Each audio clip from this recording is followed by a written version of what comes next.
Hey everybody, it's Miss Corey. So today we are going to talk about ancient China, which is always an exciting time. Um, I really don't know a lot about China.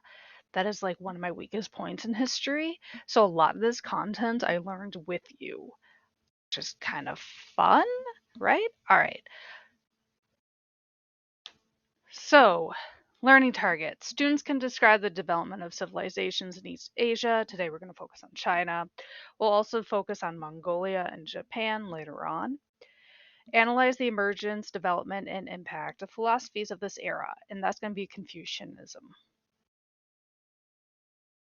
So your job, you're going to watch this ed puzzle. You're going to answer the questions. Questions I will ask during the video today will be in blue text. You're going to follow along with your study guide. Important concepts and study guide will be in red text. And of course, if you have questions, email me or come to office hours Thursday and Friday, 12 to 1. If you're watching this like right before Thanksgiving, clearly there is no office hours this week on Thursday and Friday. But if you need something, you can certainly email me.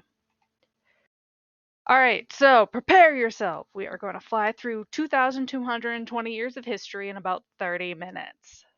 You excited? Because I sure am. All right, so did you guys know you have a textbook? Yeah, you actually have a textbook. Um, Crazy, right? So here's a picture of your textbook, okay? So this is the first time in the textbook that it really talks about China. And if you look here, okay, this is just a zoomed in picture of the first page that it talks about China. It says after Shi Huangdi died in 210 BC, his son proved to be weak and effective leader. China's government fell apart. So 210 BCE. That's where your textbook starts Chinese history. So here's my question. This is the first time your textbook focuses on Chinese history. According to your textbook, Chinese history starts in 210 BCE. Do you think Chinese history only started in 210 BCE? All right, I hope to gosh you said no. Okay? So, that's right. If we look back into Unit 1, I briefly kind of went through a few things about China. I remember when we talked about agriculture and like animals and diseases. So here's this map that I showed you of where spots where agriculture began. You can see here that agriculture began in China. So it definitely started before 210 BCE. Here's another map too. This will come more important when you talk about the Silk Roads, um, which is also a really important part of Chinese history. But this is just a map of the directions in which agriculture spreads. So you can see here that Asia and Europe, it spreads from east to west. All right, so early China, 8000 BCE, the first agricultural societies form in China.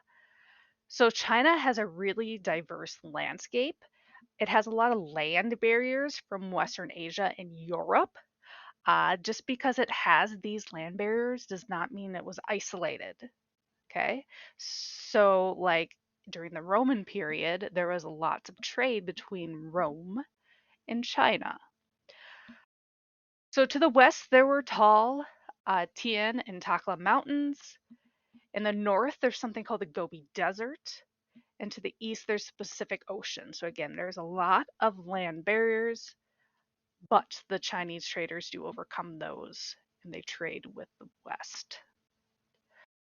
All right, so the Yellow and the Yangtze are two major rivers in China. Even to today, they are like the most important rivers. When early agriculture began, um, it began within these river valleys in China, especially rice. I know that sounds like super stereotypical. It's like, well, yeah, China has rice, like, duh. But yeah, rice really thrives in flooded fields from these rivers. Okay. Another thing about early China is that herding animals was a specialty in the steppe lands, and we'll talk about steppes in another lesson of modern day Mongolia, which is in the northern part of China. And in the southern part of China, towards Vietnam and Laos, there's actually subtropical forests. Here's a map up here of China and the rivers. You can see here, here's the Yellow River, and then you can see here, here's the Yangtze River. You can see that both of these rivers spread pretty much through 2/3 of China. Here's a terrain map of China. So you can see here towards the east that the kind of the darker green means lower elevated lands. And then as you go west, you will see that there are a lot of mountains as well as a plateau. So a plateau is kind of like a flat but very high land. You will also see up here in the north in where Mongolia, so Mongolia is this area right up here that's not in a certain color. That's the Gobi Desert. It's an actually, yes, it's a desert. So you can see that China has a lot of diverse terrain. And then I just want to make that connection. So this is a map from 2010. It shows the population density of China. So the more red areas are going to be very highly dense populations. The ones in orange, they're they're pretty highly dense. The ones in yellow and the ones in white are barely anybody there. So, what do you notice between the terrain of China and the modern population of China? Here, let me move my face out of the way. There you go.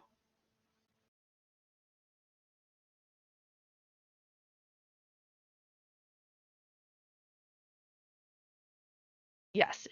Back on that picture, you should have noticed that a lot of the population is on the lower elevations of land and towards the Pacific Ocean. And there is not a lot of population over by the Gobi Desert or the mountains.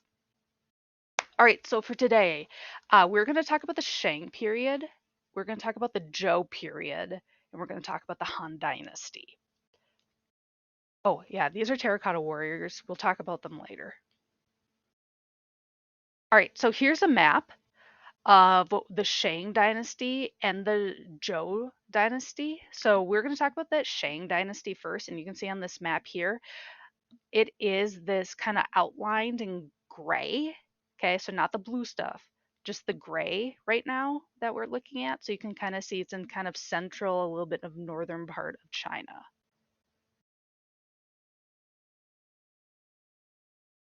All right, so the Shang period. So that is from 1766 to 1045 BCE. So a little later than what your textbook starts, right? It was the first large dynasty in Chinese history. The king was seen as a direct connection to the main god of the Shang period. That main god, his name was Di, and that the king was a divine ruler. Okay, so it's like the gods chose the king to be the king, allegedly. So, the Shang period was also a great time of warriors. Okay, so these warriors, of course, did warfare, they also did hunting. They also made conquered peoples, so that's like soldiers and civilians from enemy territory that lost in battle. They made them into enslaved people. They also had bronze weapons. Um, Bronze is one of those metals that was fairly hard to come by in China, so the more bronze one would have, like the more wealth they would have. And they also used horse drawn chariots in battle. Wait, stop, Miss Corey. Horses, horses, horses, horses. We talked about horses a little bit in the Greek unit and a bit in Unit 1 with domestication. But where are horses from and how did they get domesticated? All right, great question myself. So here's the short story about horses. So horses are the greatest animal companion to human history. Okay, yes, dogs are adorable and cute, but you can't ride a dog. So horses, they ride, they pull carts and farm equipment. They can be used for battle. They're used as art. They're used as social status, and yes, in history, they are also eaten. So there was a lot of Paleolithic art of wild horses back in caves in the 30,000 BCE time period. There's also domestication of horses that started at about 3,500 BCE in the Eurasian steppes. It's used in ancient cultures such as China, Rome, Greece, Egypt, Assyria, and Persia. So horses were not actually originally ridden. That wasn't their point of domestication, but it was to pull chariots. Okay, so riding horses is actually a much slightly more modern invention, I guess. So, what does someone need before a horse can be ridden, not ridden, ridden? Ha. All right, there we go. Yes, there are two things. First is the saddle, the second is the stirrups. So the saddles, yes, they are still used today. They were invented by the Assyrians in about 700 BCE. The Assyrian saddles are nothing fancy. They're typically just thick cloths or leather laid over the back of the horse. And the point of the saddle is really just to sit more comfortably on the horse. It benefits both the horse and the human. And they had to use hands still, like the people still had to use their hands to steer and control the horses. Here's a saddle from the 1400s. All right, so the second thing is something called a stirrup. Now, what a stirrup is the things that dangle from the saddles that the humans like put their foot in to help steer the horse and also for mounting the horse. It was created by the Persians in 200 BCE, and this allowed people to ride horses without having their hands like controlling the horse. Okay, so their hands could be empty. Here's a picture of a modern day stirrup. Here's a stirrup from about 975 CE from Scandinavia. It's the oldest one I could find a picture of, but I'm sure there's others out there. All right, so if a person's hands are free while riding a horse thanks to the saddle and stirrup, what do you think people, specifically soldiers, are going to start carrying in their hands while riding horses?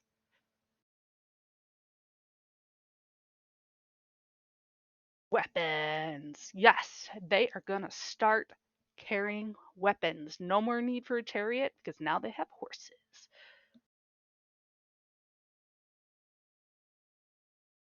All right, so I will stop because I'm getting way too ahead of myself.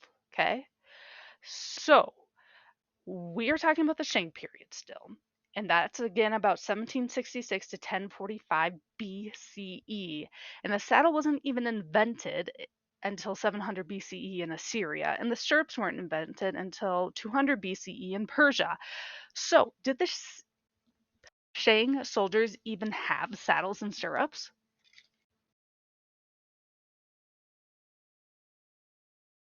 No, no, they did not have saddles and stirrups. Not yet. Okay, we're gonna get there. So, what the heck did you even talk about saddles and stirrups and horses, Miss Corey?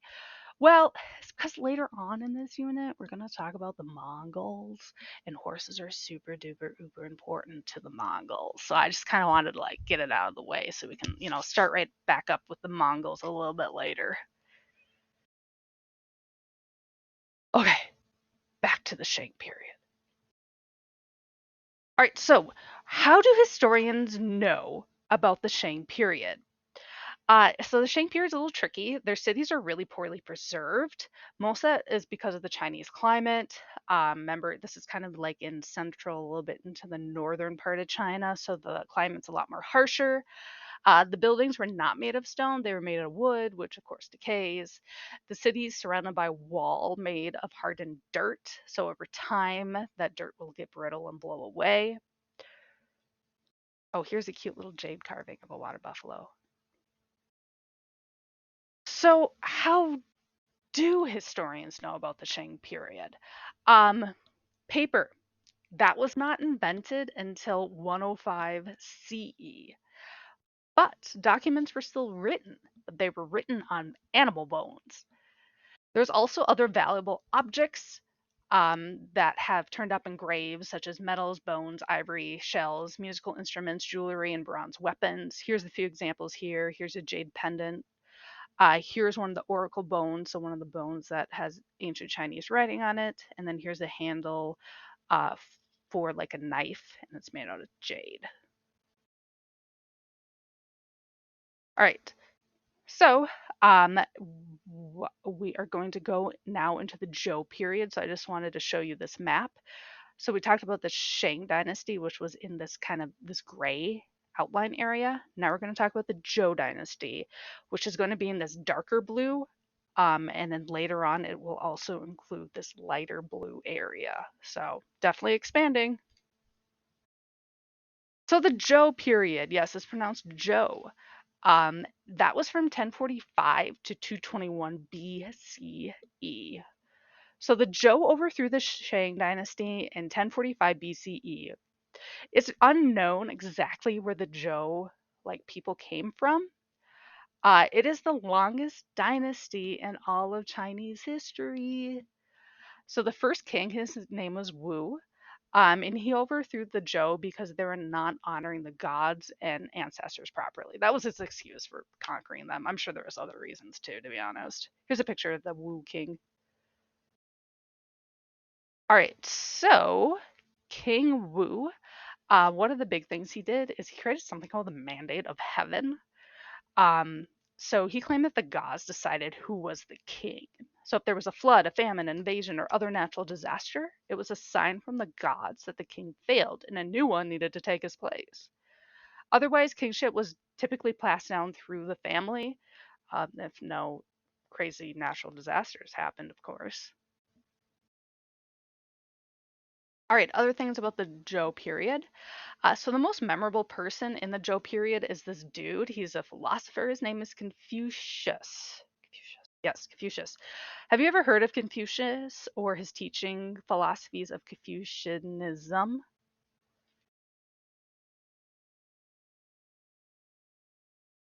All right, it's okay if you haven't, because we're going to learn about him. So Confucius is actually his Latin name. So that's his name translated to Latin. His Chinese name is, oh gosh, Kong Zi. So he was alive from 551 to 479 BCE. Originally, he was official and an advisor to several Chinese Zhou rulers. He saw his current Zhou government officials as broken, like they were corrupted, they really weren't doing their job properly. So he made this philosophy, which was based on the ideals of honoring gods and ancestors.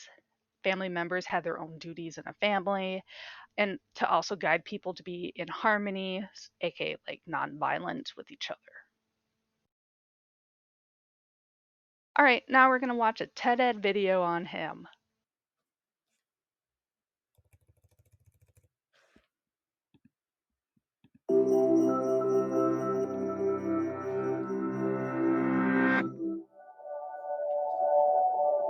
Most people recognize his name and know that he is famous for having said something.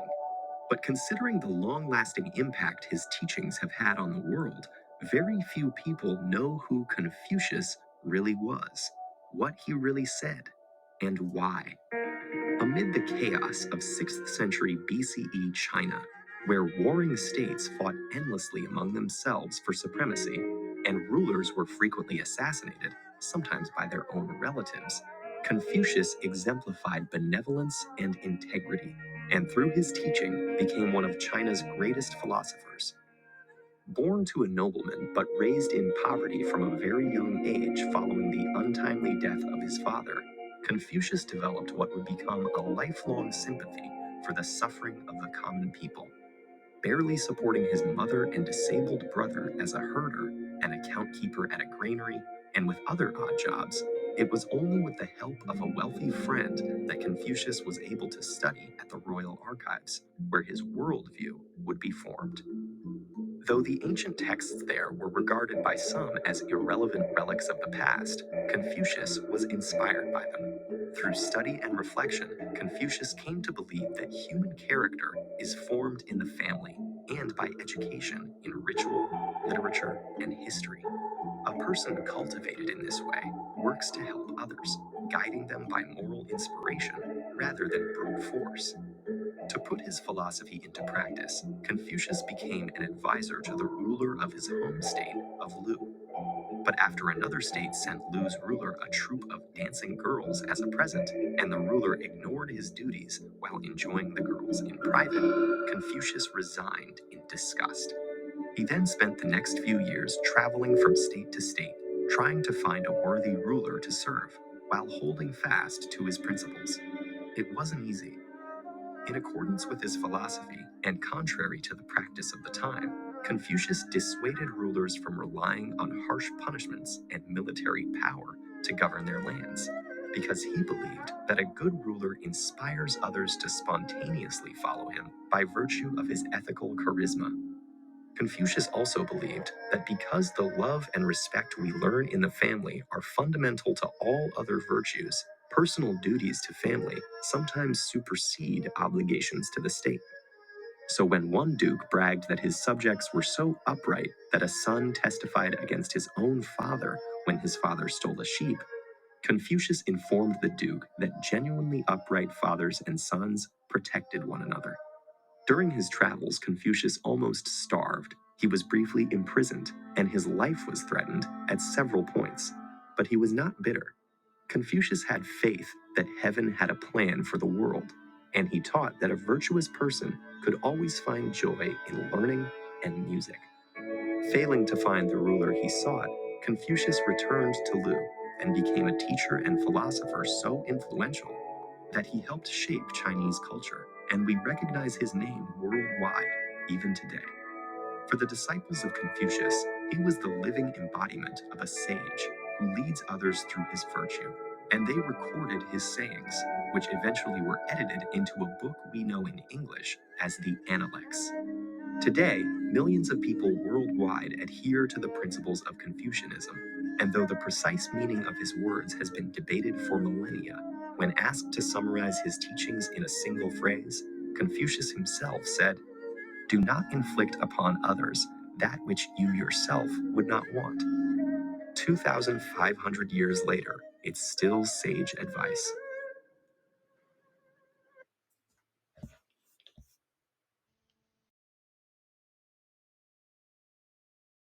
Okay, welcome back. So next up, we're going to talk about the Han Dynasty. That was from 221 BCE to 220 CE. Okay, so no, it lasted 401 years, not 1 year. All right, so the Han Dynasty. Um, Beforehand, remember in the Zhou period, China was broken up into the Zhou Dynasty and also several warring states. So what a warring state is like an independent territory, so like a state that were always fighting for land. So the ruler of this new Han Dynasty, he came um, from the Qin region of the Zhou Dynasty. His name was Shi Hongdi. Sorry if I pronounced that wrong.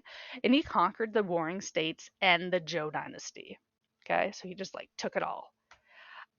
He also expanded his territory to cover most of modern day China, not all of it, but a lot of it. I'll show you on a map. Oh yeah, here's a picture of a female dancer from the time period too. All right, here's that map. So this is now the Han Dynasty. You can see here that it greatly expanded. So now it covers pretty much all of the middle section of China.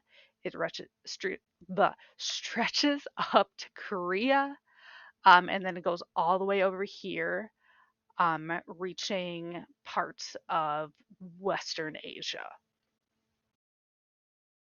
So there's a lot to talk about the Han Dynasty. I mean, there's a lot. But we're going to focus in on society in the Han Dynasty.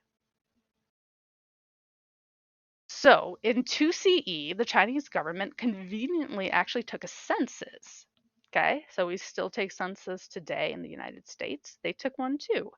And back in 2 CE, China had 60 million people. Think of that, 60 million people. The state of Minnesota, I looked it up, only has 6 million people. Okay, and we're in 2022. Crazy, that's a lot of people. So there's multiple generations that lived under the same house. The eldest males were always the head of the family, and a lot of their society circled around the respective elders, ancestors, and the gods. All right, so kind of the women's role in society. So women who are wives or moms to the emperor or other really high-ranking officials did have slight influence over their males. I mean, because they like raised them, their family. Um, but other than that, women were very subjected to male authority. So parents got to choose who the woman married. The bride would have to go live with her husband's family, and then the bride would have to prove to her mother-in-law that she is worthy. So the bride and the mother-in-law, they kind of got into like a competition battle for attention and influence of the husband slash son. Here's a little excerpt of like the women's role in Chinese society, written by um, one of like one of Confucian's philosophers. So it says a woman's duties are to cook the 5 grains, heat the wine, look after her parents-in-law, make clothes, and that is all. She has no ambition to manage affairs outside the house. She must follow the 3 submissions. When she is young, she must submit to her parents. After her marriage, she must submit to her husband. When she is widowed, she must submit to her son. Wow. So pretty much women did not have freedom. All right. Oh my gosh, this is a little picture of your textbook. Yeah, they had a kind of like a nice little graph about the hierarchy of China, especially during the Han Dynasty. So you can see, of course, at the top is going to be the emperor, like duh. And then next to that would be like kings and governors of specific regions. There was also state officials and nobles and scholars that came on the lower or on the third tier. And this one kind of seems backwards to Western society, but actually peasants were higher up than artisans and merchants were. And the reason for that is that the Han Dynasty really saw peasants as like the backbone of society since they were the farmers. Okay, they're the ones making the crops, raising the animals. And then after them came the artisans and the merchants.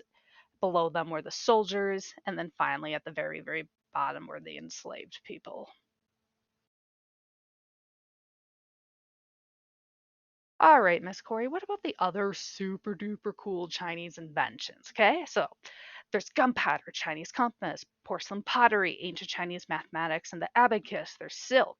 There's the search for the elixir of life, which ended up in a lot of unfortunate deaths. There's the Grand Canal. There's the Three Gorges Dam. There's the Karakura Army, the Great Wall, traditional Chinese healthcare and medicine, Forbidden City, movable type, foot binding, paper and paper money, and Chinese writing. Why are you not talking about any of these things? Ah, that's because I will be assigning you a mini project in 2 weeks, 1 week, 2 weeks, something like that. And you'll actually be able to research 3 to 7 of these things in your mini project. So that's why I'm not talking about them, or else I totally would. I don't want to spoil the fun. Ha. All right.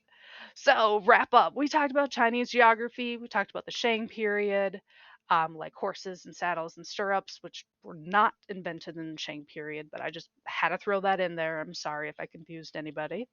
There's the Zhou period, and we talked about Confucian, and then the Han Dynasty, which we talked about Chinese society. Oh, yeah. We went through quite a bit. I mean, I told you we're going through like 2,000 years of history in like 30 minutes. All right, so next up, you are going to watch the U5-L3 Mongols and Ming Ed Puzzle. You're going to watch the Ed Puzzle follow the study guide like normal, nothing crazy there. If you have questions or comments or want to learn more, you can certainly email me or come to office hours Thursday and Friday, 12 to 1. Yeah, yeah. Again, I don't know a whole lot about China, but I got some cool books about it. So, yeah, that's cool. All right, see ya. Bye.